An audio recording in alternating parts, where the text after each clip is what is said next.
Hey everybody, Nick here, and today I got a review for you of these little guys right here. These are both examples of the Olamic Cutlery Soloist model. First off though, in the name of full disclosure, these guys are on loan from me from the manufacturer. That's right, Olamic, well actually I was up there not so recently just visiting, because I happened to be in the area, and they mentioned that they'd love for me to check out a Soloist, and they offered to loan a set of them down my direction. That's really kind of them, but as always, I sent them my disclaimer on my website, and I told them I'm going to talk about the good, the great, the bad, the ugly. Might be a gem, might be junk. They still sent them down for me to take a look, so there we go. We do have to assume, though, that these are the very, very best quality controlled one of these ever, and I'm doing my best not to let the fact that these are on loan to me here from the maker affect the nature of my review. So there you go. That's that. Next thing, size comparison. These are freaking big knives. Every damn part of these guys are big. I'll put the size comparisons in the middle here. Spyderco Delica. Yeah, freaking big. As a matter of fact, the Delica is not all that much smaller than they're all that much larger than the handle itself. Here it is against the Spyderco PM2. Yep, freaking big knives. Here it is against the Ontario Rat number 2. Yep, big, 100%. And then here it is against a token, relatively large knife, which is not in the drawer I thought it was going to be in. That was awesome. The Cold Steel Voyager XL. So you can see here that this is a little bit larger, but not by a huge margin. So this is a big freaking set of knives right here. The next thing, we actually have two of these guys on the table, in case you haven't noticed that there is not one knife, but two knives here. On the top here, we have the Agent blade configuration. On the bottom, we got the Scout. And then these have been done differently because, well, Olamic likes doing things differently each time. That's kind of their shtick, right? And so, yeah, that's what's going on here. But they're basically the same model, so I'll talk about them as though they are the same thing. So let's go on ahead and jump into the good, the great, the bad, the ugly of the Olamic Cutlery Soloists right here. I guess it's a soloist, but there are two of them. That feels weird. Anyways, I digress. On the good side. Start off with, the build quality on these guys is very good. I have no complaints about the build quality here. Everything that I'm looking at is absolutely good to go here. We have, scented blades. We got, life is generally pretty damn good here. The action is excellent. There's nothing really wrong with them in terms of fit and finish, and as there shouldn't be at these kinds of price points, but still, build quality is absolutely good to go. Next thing, the clips on these guys are great. This is the very best clip that Olamic Cutlery has made yet. I mean, I've had a bunch of Olamics on the table, actually. I should go grab my Buster real quick, just so I can show you an example of a clip that hasn't been quite so great. They have in the past really enjoyed the ball bearing clip on there, and you know what? The ball bearing clip works okay, but it tends to not have a whole lot of space under there, so it works better with yoga pants pockets than anything else, and it also, I don't know, there's just not a whole lot of use to it above and beyond. So this guy actually uses a different approach, where it's got a ball-like bottom part, but that's a part that's milled onto the titanium. The titanium itself is allowed to spring. They're also hung beautifully in that they will sit in your pocket in exactly the right orientation. That is a beautiful thing, absolutely. I just like this clip a lot, and I really hope that future clips from Olamic look a lot more like this than they do like this, because although I do like this clip a lot, yeah, this is definitely better. So that's good. Next thing, I like the aesthetics of this clip a lot. The clip itself, anyways. Ergonomically speaking, these are actually really good. I mean, Olamic generally does pretty good ergonomically speaking, but these are pretty excellent. Especially the Scout blade shape gives me one additional grip, where you can actually choke up here and put your thumb here, put your forefinger down here in this choil, and then grab like this. This is really nice in the hand, and the fact that this clip is also relatively wide tends to mean that it's not really a hot spot. And so this guy is actually comfortable, even if you want to grip a little bit further back here for something that feels a little bit choppier. So you've got that really good option there. And, but both of them are quite comfy in the hand. Absolutely no problem there. So that's good. Next thing, this guy has an internal lock bar relief. What I mean by that is that the cutout here is not on the outside to relieve the lock bar, remove some material, but instead on the inside. You can actually see it through this big old hole right here. But anyways, it's not a big deal functionally speaking. And in fact, but it is something that is, it just lets the aesthetics of these guys be a little bit more pleasing, right? The fact that you've got that even on the rock pattern one here, that's not broken up by a big old hole in the middle of the damn thing, it's a great thing. I appreciate very much the internal relief there. Next thing, the Scout here. This looks a little bit like a seagull. Given that I currently live in what appears to be ground zero for seagulls, I am a little bit partial to the gull world, and so the fact that the beak on this guy is gull, and Oh, yeah. So I guess we could say that this is a gullible knife. Okay, anyways, I digress. That's good.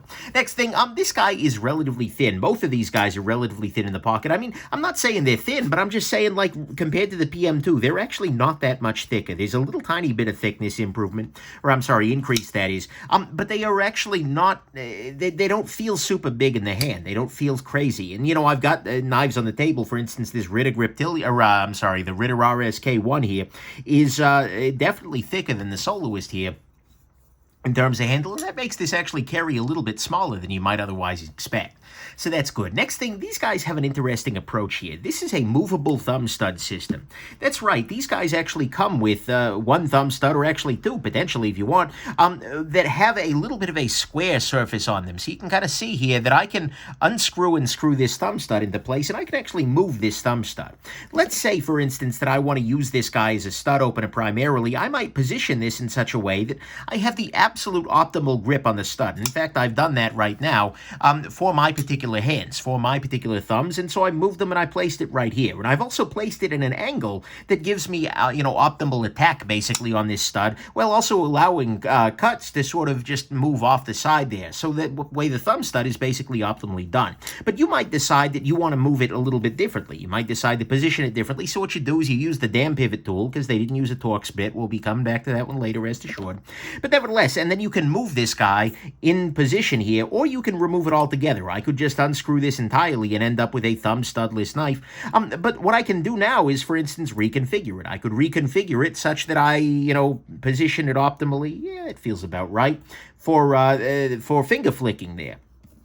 And in fact, I could swap the thumb stud around. I could make it so it's on the back side. So if I'm a lefty, or if I just want the stud to be mostly on the other side, now this is optimally positioned for an index finger flick for me. And so there you go. That's an excellent thing. Is this super necessary? I don't know. I'm not sure about that. But it is kind of a cool feature, and it is a little bit different. Oh, sorry, I had that position for flicking rather than flipping. But the thing is, you can also put in a second stud if you want to. I could put in another one there if I wanted to be, like, super redundant, or I could go, full on, do 8 of them, like some brains, just saying. But anyways, you could go that route, but it's nice that you've got the option to have a stud on there, or not to have a stud on there, and that you can move it exactly where you want it. That is a level of customization that is quite nice, and allows you to have the option for a stud, but also to remove the stud if you decide, you know what, I don't want anything in the cutting path. And so that's kind of a cool approach. The only thing I've seen that's remotely similar to this is like on the hinder or slip joint, but that was sort of a different affair, right? And that was on define the groove, and it didn't have this full-on ability to change the orientation, because here we go. What I can do is because it's square there, I can just drop it into a different position and then reorient as I'd like. Or I can just keep it. Actually, I can get in there with just my finger and flick that around, and that brings it a whole different aesthetic, so to speak. So the movable stud thing, is it strictly speaking necessary? No, but you know what? It's kind of nice, and it allows you to adjust, even if you have relatively small hands, to have the studs exactly where you want them. So that's good. Next thing, and actually last thing here, the action on these guys is good to go. Look, Olamic is a company that makes good actions, generally speaking. They tend to have relatively strong detents. They don't tend to be the, oh my god, drop shuttiest things in the world, although this is pretty damn drop shutty, with the blade being as big as it is. But it is absolutely 100% reliable flipper. It has a nice detent. It's not going to come flying open on you necessarily. It's nice and flickable as well, so this detent works fine even with the groove alone. Wow, even with the groove alone, that's what I meant to say, alone, you can flick that out there. Honestly, it's a super satisfying action. And especially with this big, thick blade on the Scout version here, yeah, that's kind of cool. So the action on these guys is absolutely both reliable and enjoyable, and so that's a beautiful thing. So to me, all of that is the good on these guys, is that they've got good action, they're relatively thin, they've got movable stud systems here, they are, the Scout here looks like a seagull, and actually both the blades are relatively nice here. They were, the steel on these guys, I believe, is M390. Where are we looking at here? Yeah, right here, it's labeled M390. Nice hidden steel label there when it's closed. But anyways, is that hidden when it's closed? Yeah, it is. There you go. But anyways, nice, blades overall here. It looks like an internal lock bar refill. Good God, guys, I'm having a tough night here. The ergonomics are good. It's got a nice clip and pretty good build quality. On the great side, to me, honestly, the great thing about these guys are the choices.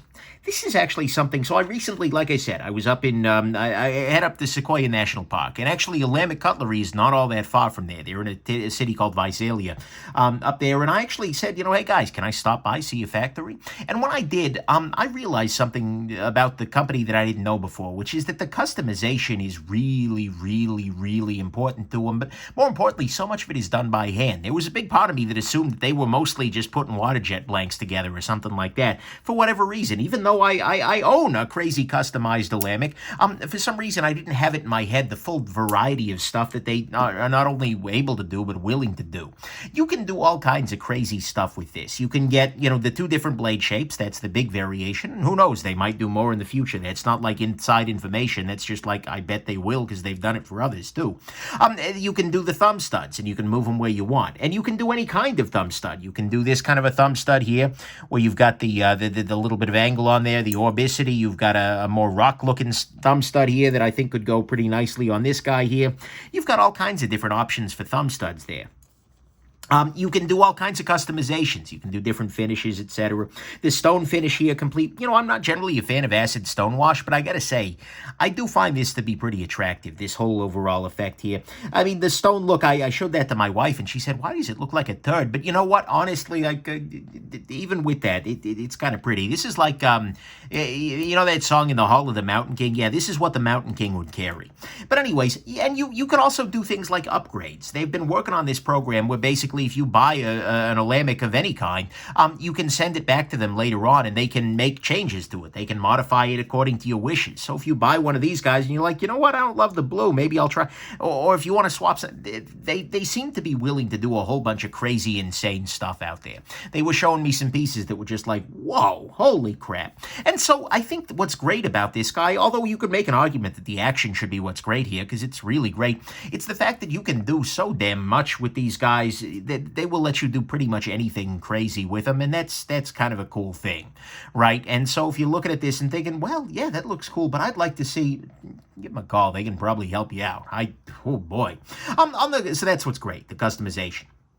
Bad side. To start with, it's friggin' huge. Now, look, this is not going to be a bad thing for most people, but this is a knife that you cannot take out in the lunchroom, so to speak. If I bust this knife out, which is coming in here over 4 inches by my measurement here.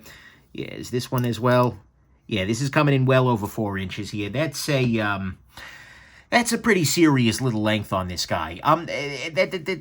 This is a big knife. There's no 2 ways around it. That could be great. If you are a gigantic human, then if you are the Mountain King, then this will be an absolutely great choice for you, but it's a big one. So keep that one in mind. They're also a little bit on the heavier side. I'll pull out my scale here and show you off the weight here. And mind you, you can do things to the weight. You can do the acid rain style thing, which is what I've done here with these little holes drilled into it everywhere. But you can also, this little rock pattern one here is coming at 6.5 ounces for about 4 1/4 inches of blade. This one is coming in at 6.42. So you could maybe reduce some weight some more by knocking some more material out of there with holes, but still, they're definitely a little bit heavy, and they're a little bit huge. These will dominate the pocket, particularly the Scout guy here, because it has a little bit of extra hump up in the top here. It hides well, and again, the pocket clips are canted well for it to carry well, but it's definitely a thing up there. Next thing, this guy is, they're both pricey. As they're currently configured, this guy right here, the Agent, is $595. The Scout down here is $645 with the full rock pattern with the gold stud and everything matching there. So these are pricey knives, 100%. That said, I actually have less of a problem with that price than I did before my visit. And I swear that's not like corruption or anything. It's just like seeing the amount of handwork that goes into these, the amount of time that goes into a finish like this.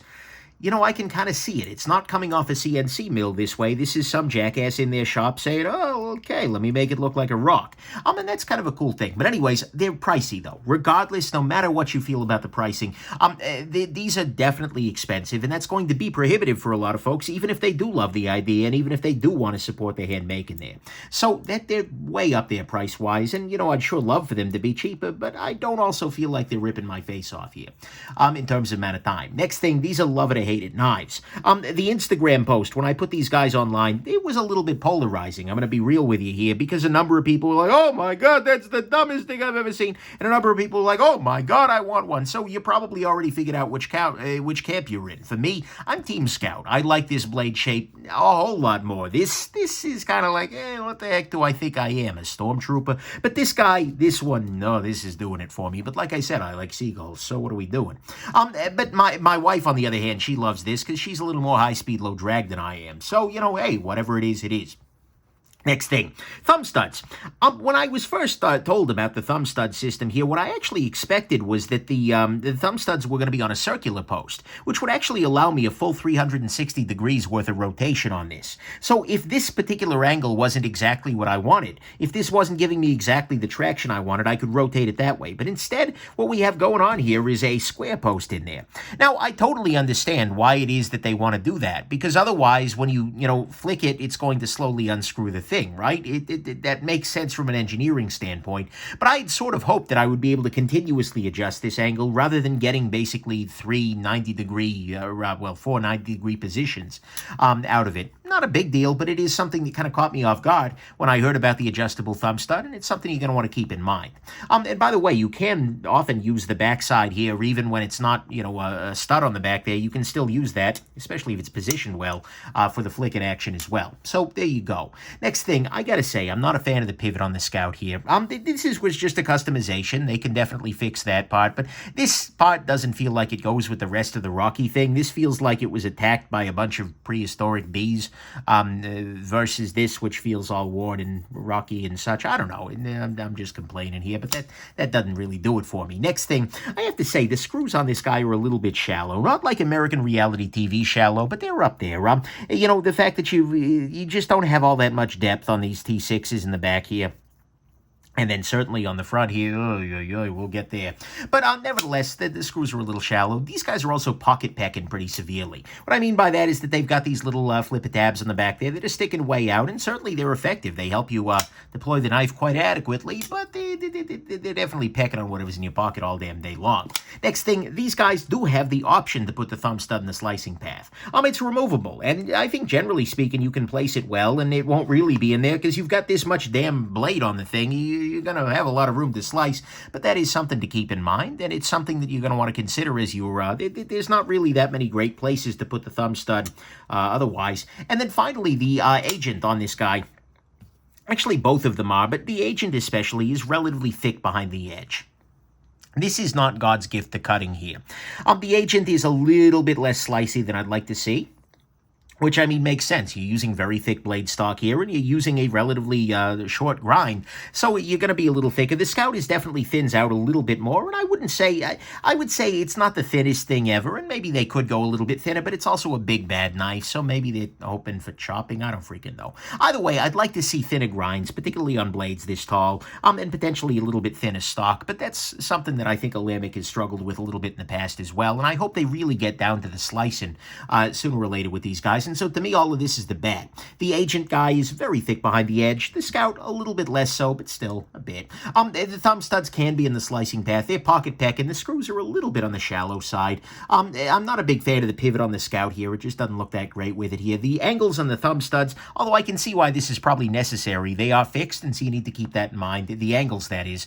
You can't really, you're stuck with four 90-degree angles rather than continuous. They are very polarizing, love it or hate it designs. The prices are definitely up there. They're huge and they're a little bit heavy, but that's kind of the nature of the beast here.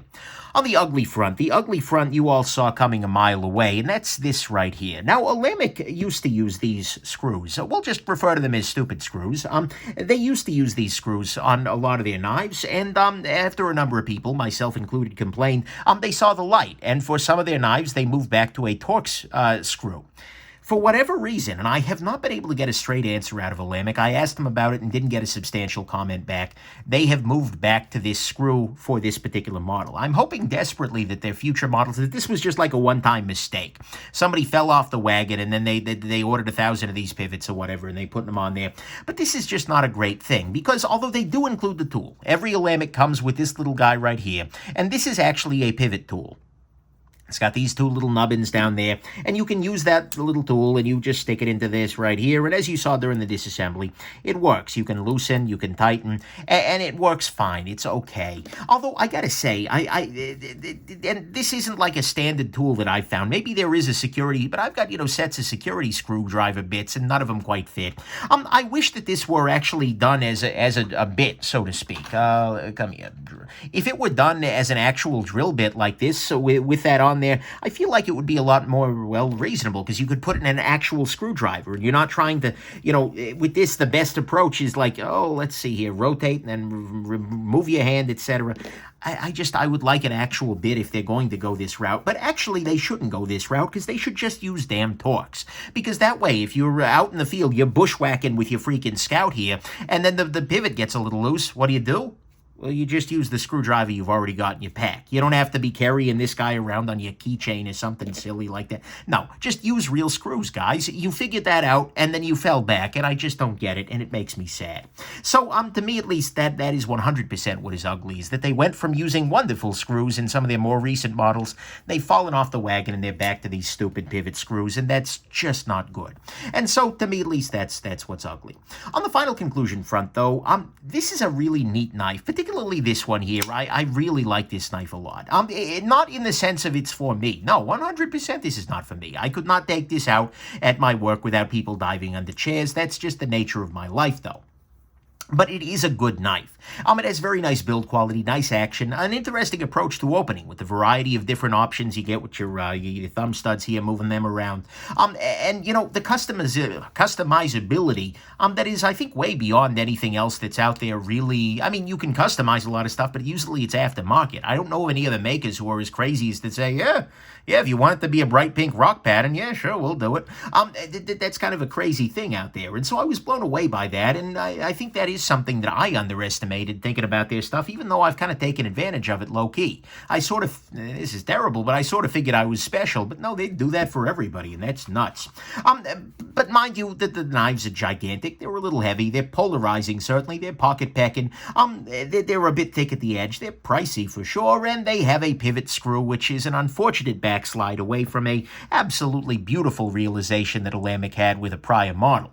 But nevertheless, it is an interesting piece, and frankly, it's an unusual piece. This is a knife that I feel like is unusual in the present market. There is an oddity here, because these are unquestionably big, beefy knives. Nobody would look at this and say anything other than, wow, that's a beef one. I mean, that's a beefy knife. No one is going to say that. They are kind of unapologetically over the top, but they are not conventionally overbuilt. There are so many knives out there these days that are like, completely and totally overbuilt, where it's like, blade stock that's half an inch thick, where it's, crazy, locket, well, not crazy locket mechanism, but like, you're hanging pigs off your locket mechanism, whatever you're doing there. I mean, they're not going that route here particularly. It is not like a fragile knife. It's not a vulnerable knife. It's super solid, but it's just not in that overbuilt tradition. This is sort of a conventionally made, fancier frame lock. It's on bearings, it flips, etc., but it just happens to be gigantic. It happens to be big and beefy.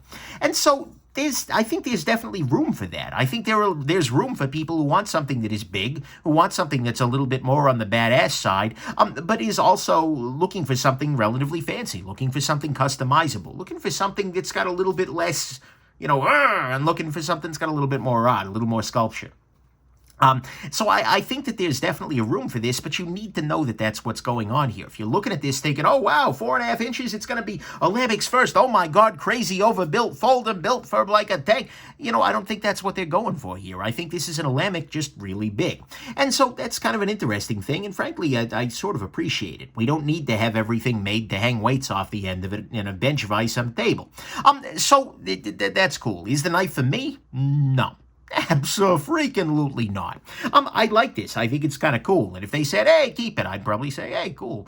But at the same time, it's not for me. It's too big. It's not my style. It ain't me. But is it a good knife? Yes, absolutely 100%. If you're looking for something that is a little bit big, a little bit crazy, kind of neat, made with care into whatever freaking variety you like, I mean, seriously, I saw some weird ones of these coming out of their shop.